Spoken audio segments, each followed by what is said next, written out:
Now, when Proton launched the S70, we asked them why would anyone choose an S70 over a Honda City or Toyota Vios, and their answer was very simple: space, practicality, and performance. Well, now MG has decided to make that decision a little bit more complicated by coming into the fray themselves. Say hello to the MG5 Saloon, which comes in within the B segment, will compete head-to-head with the best from Toyota and Honda as well as Proton, with estimated prices expected to start from below 100,000 ringgit with the same MG 5-year unlimited mileage warranty. Is this the new B segment contender to watch? My name is AIMAN ABDULLAH, this is Malaysian Motoring, and this is our preview coverage of the MG5.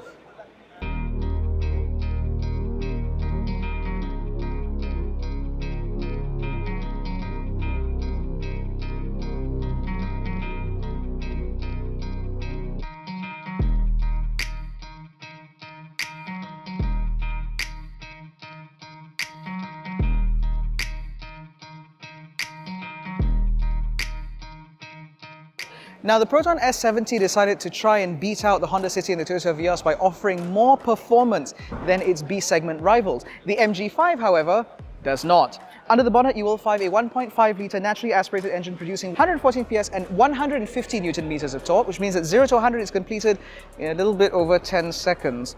Now, despite that, because it's mated to an 8-speed CVT, they say that this should be punchy enough while also being economical, which I think it certainly has to be given the fact this is a B-segment saloon.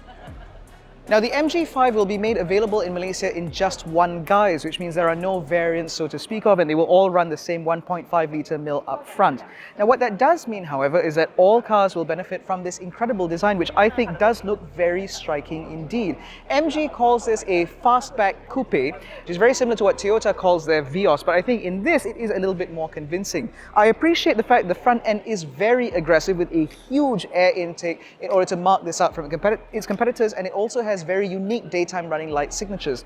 Down the side, you have 17-inch alloy wheels wrapped in Maxxis tires, which are not the best, but you could always upgrade those later. And of course, the color options for this car include this lovely nuclear yellow as well as a dynamic red, which is probably not the correct name, but whatever.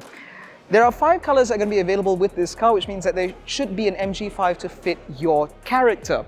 Although I will say that in terms of the overall design up front, it does seem as aggressive as MG is communicating this car to be. The back is actually where that coupe roofline is the most evident, where it moves into this beautiful integrated ducktail spoiler, which is framed by a set of full LED taillights, which I think, again, make this car look very distinctive indeed. Now, because the MG5 has aspirations of performance, you also get a rear diffuser-like element as well as fake exhaust exits. But more importantly, despite all of that, there is no compromise in terms of practicality because you have well over 400 litres of boot space, and it is expandable via the rear seats, which can be folded not 60-40, but as an entire bench, which means it's not that practical or versatile. Now, mercifully, underneath the false floor, you will find nothing, which means that this is only slightly more practical than a Toyota Vios. Oh well. Nice back end though. Now, the interior of the MG5 actually brings that sort of spirit of athleticism into the cabin because, for starters, you have this black leatherette upholstery with red inserts as well as this lovely hexagonal sort of pattern which extends not just from the seats but also into the door cards as well as even onto the paneling on the front of the dash, which again creates this very cohesively designed environment which I think looks surprisingly more pricey than it should be. Now, in terms of material quality, yes, a lot of it is stiff, unforgiving plastic, but that's probably the same with the Toyota Vios and the Honda City anyway. What does mark this out as being a little bit different is the technology in here. So, for example, we have a much wider, much larger display than what you get from Honda and Toyota, and the responsiveness is also pretty good, and the car will come with Apple CarPlay and Android Auto at point of launch. On top of that, the way this functions is also a little bit better and a little bit smoother than what we've seen from the Japanese counterparts, although I will admit the Proton S70 has a slightly snappier IHU. On top of that, there are actually physical controls for various functions in here, like adjusting your volume as well as your demister, your temperature settings and your fan settings, all available here without having to go into that screen. The same goes for the sunroof, which is manipulatable via a button up here, which you do not get on a Proton S70. Now, in addition to that, there is also a digital instrument cluster up ahead of me where there's a 7-inch TFT screen as well as a couple of digital dials on either side to show me my speed and engine speed, which is all very nice. And in terms of the ergonomics, while this seat is electrically adjustable for the driver, it is manual for the passenger, and weirdly, the steering wheel is only adjustable for angle and not reach, which is very strange. That aside, however, I do at least have another stalk here for my cruise control settings, which seems to be an MG favorite. And I do have more physical buttons up here, which allows me to manipulate things like my infotainment system, as well as various settings and functionalities within the screen itself. Aside from that, practicality is also pretty well catered for, with a couple of USB-A ports up front, a 12-volt socket, a couple of cup holders here, relatively decently sized central armrest. There is a decent amount of space in this cubbyhole as well, and there is room in the door cards for a 1.5 litre size bottle. That's all pretty good. It is slightly unfortunate, however, that no matter how hard I look, I can't seem to find a wireless charger. Now, being a B-segment saloon, particularly one that competes against the Honda City, interior space is of particular note. Now, MG makes a lot of noise about the fact that the wheelbase of this car is longer than what you might necessarily expect from a B-segment competitor, and that certainly pays dividends in here because I have a good amount of knee room and a pretty decent amount of headroom despite that sort of swooping roofline. That said, however, in order to get any sort of under-thigh support, I do have to stretch my feet in underneath the seats in front of me, which I can do because there is a decent amount of space. But overall, life back here is pretty comfortable. I've got a relatively large door bin here, I've got pockets back here, I've got another cubby hole up here. Material quality is not that great, but again, it is on par with what you'd expect from within the B-segment saloon space. I even have a single vent for my rear air conditioning, as well as a single USB-A port and a weird cubby. Now, if you're looking for a cup holder back here, good news! There aren't any.